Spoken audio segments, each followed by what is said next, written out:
A 67-year-old man with long blonde hair braids just sold 550 of his favorite things, old cars he spent his whole life collecting. What happened next surprised even him. Mike Hall, a man people called Canada's biggest car collector, didn't just walk away from metal and machines. He let go of years of memories, risks, money he worked hard for, and the very thing that made him who he was. What happens when a man's life work disappears in just one weekend? This is the story of how one wild dreamer became famous, how being on TV came out of nowhere, and how letting go became his greatest way to show love. Mike Hall was never meant to be a normal guy. He was born on February 4th, 1958, in St. Boniface, Manitoba. Even as a kid, he was different, tall, skinny, with a wild imagination. Mike was crazy about machines. His parents often found him taking things apart, bikes, radios, lawnmowers. He didn't just want to fix them. He wanted to understand how they worked, but school never fit him. He wasn't interested in books, was interested in gears, tools, and engines. That love would take him far, but not in the way anyone expected. Mike didn't go to college. He went to work, but not in an office. He built a job doing something really dangerous. He got into work called slope stabilization. That meant working on cliffs and scary places to stop rocks from falling down hills. Through his company, Chimera Springs Rockworks, Mike climbed mountain walls, drilled into stone, and even used controlled explosions to make highways and hillsides safer. It was dirty, cold, scary work. Kid required total focus. One mistake could mean death, but Mike loved it. It was a mix of science, strength, and survival, and it paid well. Instead of spending his money on fancy things or vacations, Mike started buying cars. Old cars, rusty cars, forgotten cars. Cars that looked like junk to most people, but were treasure to him. Mike wasn't a collector like you'd expect. He wasn't just trying to gather expensive cars to show off. He was trying to save stories. Over the years, Mike bought hundreds of old cars. He didn't keep them in a fancy building. He stored them on a huge piece of land to 26 acres in Tappan, British Columbia. The area became known as Rust Valley, and that name was perfect. Cars from the 1920s to the 1970s sat quietly in rows. Many had moss growing on the roofs, grass around. The wheels and their original color was barely visible under rust.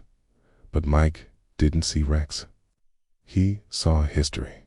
Every car had a past, and in his eyes, every car deserved a second chance. Mike could walk through that field and remember each one.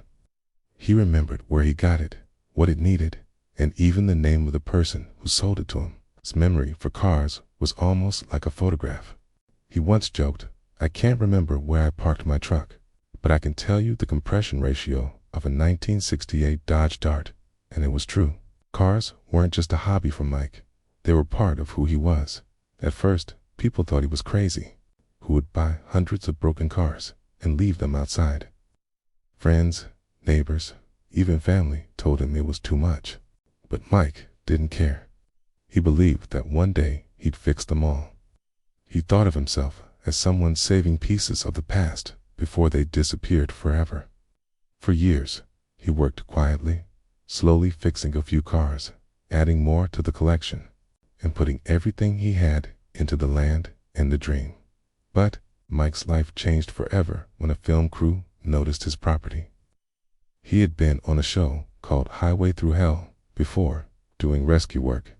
The producers were amazed, not just by his skill on dangerous slopes, but by his unique look, long blonde dreadlocks, bright blue eyes, and the kind of voice that made you want to listen. But when they saw his land filled with old cars, they knew they had found something special. That's how Rust Valley Restorers was born. The show started in 2019 on the History Channel and soon made its way to Netflix. It followed Mike, his son Connor, and longtime friend Avery Schoaf as they fixed up old cars from Mike's collection. But it wasn't just a show about cars. It was a show about people, passion, and never giving up. Mike's emotional connection, too. Each car made every episode feel like a chapter in a much bigger story. Connor Hall brought younger, more business-minded energy to the show. He often fought with Mike, frustrated by his father's habit of falling in love with cars that would never make money. While Mike saw heart, Connor saw numbers. He kept the business grounded, reminding Mike that passion alone doesn't pay bills. Avery Schoaf, on the other hand, was the balance. With his mechanical skills and goofy charm, Avery often played peacemaker between father and son. Together, the three became a hit. Their friendship was natural, their arguments real, and their bond unbreakable. The show drew millions of viewers. People from all over the world connected with Mike's dream. They didn't see an old man hoarding junk. They saw someone trying to keep history alive. But as filming went on, reality crept in. Mike was getting older. The cars were rusting, and even with a TV crew, restoring them was slow and expensive. The property needed constant care, insurance, taxes, and labor costs piled up. Some cars were past saving, others were being damaged by snow, rain, and time. Connor began pushing harder.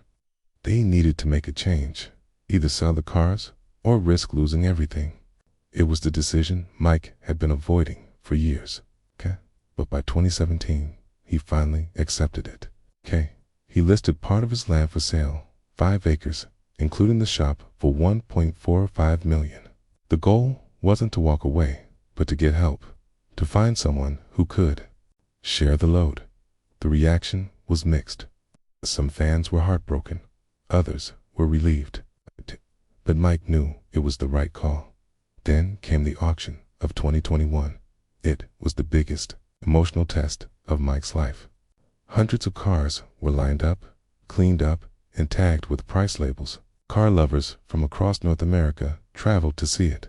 Some wanted to buy, others just wanted to witness it. For 2 days, cars that had been in Mike's care for decades were driven, towed, or lifted away. Mike watched in silence, sometimes smiling, sometimes tearing up. Every car that left took a piece of him with it. But he didn't stop it, because he knew he had to let go. Letting go didn't mean he was done. It meant the cars had a chance to live again. They had been sleeping under tarps and snow for too long. Now they had new homes, new hope, and new roads ahead. For Mike, the auction was bittersweet.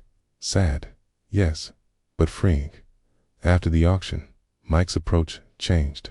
He shifted from trying to save everything to saving what mattered most. He started focusing on quality, on the cars that really spoke to him, on the stories that needed telling. The clutter was gone. In its place was clarity. When Season 5 started in 2024, fans saw a different Mike, still passionate, still emotional, still cracking jokes with Avery and arguing with Connor, but also wiser, more focused, and in some ways more powerful.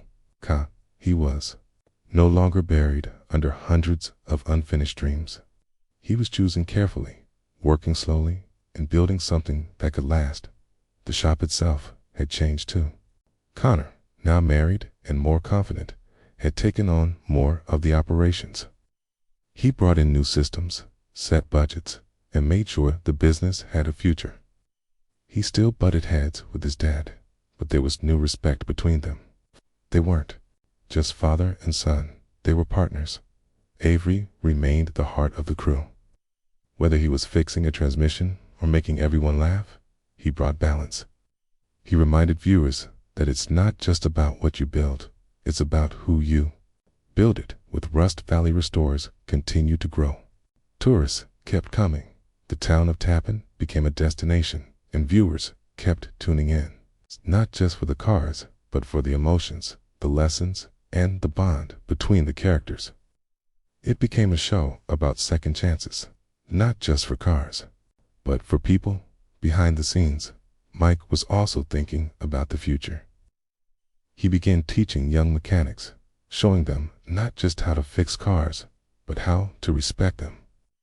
He told them that every dent has a reason, every scratch has a memory.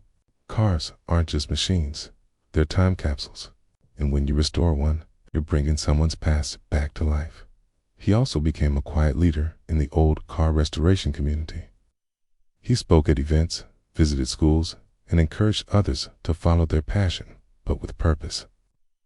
He admitted his mistakes, holding on to too much, spending too much, ignoring the signs, and in doing so, he helped others avoid the same path.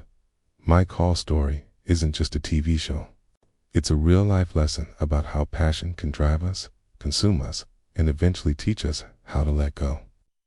It's about how success isn't always about how much you collect, but about how much you share. Turn rust into gold, but more importantly, he turned a chaotic dream into a lasting legacy. At 67, Mike is still going strong. He doesn't know how many more seasons there will be or how many more cars he'll restore. But he's okay with that, because now he works with intention. Every build has a purpose. Every project is a chance to teach, to inspire, or to heal, right? And maybe that's the final message. It's never too late to change your path, to clean up the mess, to start again. Whether you're a mechanic, an artist, or just someone holding on to too much. Mike's story proves that sometimes the greatest act of love is knowing when to let go.